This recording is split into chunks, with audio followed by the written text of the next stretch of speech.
Think of the world's economy like a vast ocean. Some countries begin in calm waters, with planned economies, state control, and collective models. Others launch from webs of private enterprise. They are market-driven, competitive, and decentralized.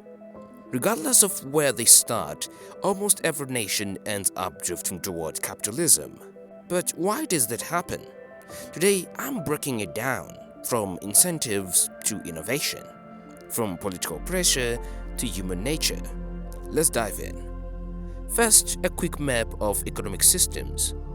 On one end, there is pure socialism or centrally planned economies, where the government decides what gets made, who gets paid, and how resources are allocated. On the other end, we have laissez-faire capitalism, where private individuals and companies make those decisions through free markets. In reality, most countries operate somewhere in between. Call it mixed economies, but over time, the balance consistently drifts toward capitalism. Here's why. The first key driver is incentives. People tend to work harder when they benefit directly. If your reward is a paycheck or a profit, you're more likely to innovate, take risks, and create value. That fuels productivity and economic growth. Conversely, in a system where rewards are equal regardless of effort, incentives to excel or take risks shrink. After decades, stagnant economies prompt change. Facing shortages and inefficiencies, people push for market freedoms, private ownership, and entrepreneurship. It becomes harder to ignore the power of incentives.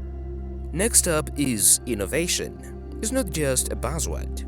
It's the heartbeat of economic progress.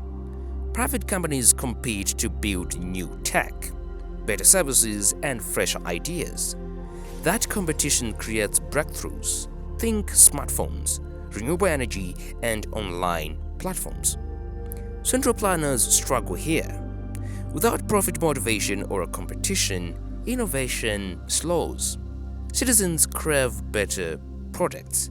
So governments relax regulations, welcome foreign investors, and loosen controls.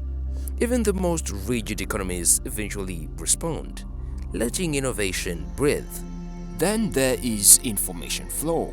Markets are messengers. Prices signal where resources are scarce or are in surplus.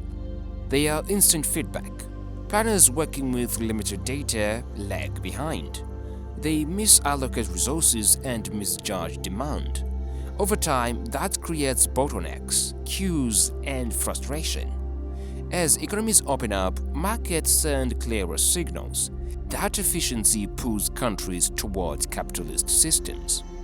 Political and social pressure also play a major role. Centralized control often breeds corruption and cronyism. Economic liberty becomes a political debate. Should I be able to start a business? Should I be able to own a home? Or even serve for retirement? Over decades, pressure builds. People vote with their feet, literally.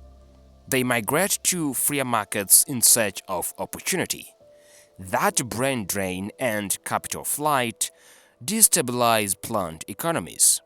Eventually, to hold onto talent and votes, governments must democratize their economies. There is also global interconnectedness. In today's world, no country is an island. International trade, investment, tourism, and migration all intertwine economies. Countries that are locked out of that system suffer. The pressure to liberalize is intense. If you want foreign investment, you need property rights. If you want trade deals, you need some market freedom. But let's be real here. Human nature also matters. As humans, we are wired to seek self-improvement, fairness, and autonomy. Capitalist systems align with those instincts. You get rewarded for your ideas, hard work, and ingenuity. People naturally compete and collaborate. Take the rise of small businesses such as restaurants, shops, and social media channels. Those are capitalism in action. Governments that clamp down on that risk stifling creativity and social unrest. Over time, they trend toward policies that respect individual choice and enterprise, even if just to stay in power. Capitalism isn't perfect, but it's resilient and scalable. It responds to failures and adapts. That makes it the default economic system on planet Earth.